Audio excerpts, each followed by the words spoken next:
Before Cash woke in hell, the last thing he remembered was the hypodermic needle that sent him there. A death rattle greeted his return to the real world. Well, a rattle, anyway. He lay on his back on the cold concrete floor of a dimly lit building that smelled like a barn. 6 feet away, a diamondback rattlesnake coiled for a strike. An inch of reinforced glass separated the lawyer and the rattler. That and the whim of La Tigra looming over him.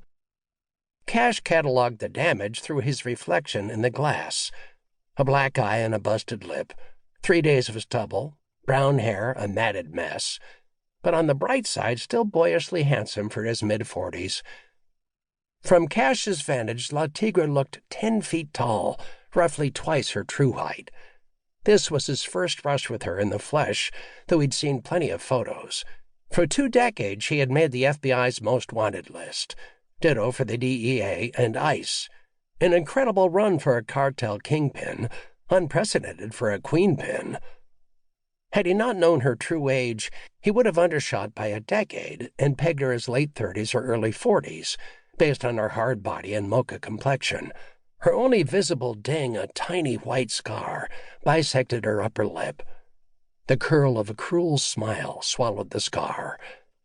Cash rolled onto his stomach and climbed slowly to his feet, woozy from whatever drugs jacked with his system and senses. "Where am I?" "In the world's 6th largest zoo," La Tigra said, "and the largest private one." Her English was good, far better than Cash's Spanish. He turned full circle to take in the hive of glass enclosures housing snakes of all sizes, stripes, and colors. Hundreds of them were on display, not counting the armed guards at the exit.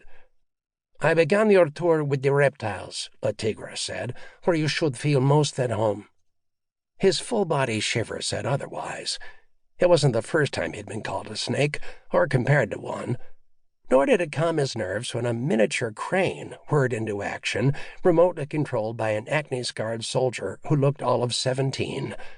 The kid should be home playing video games and surfing porn sites.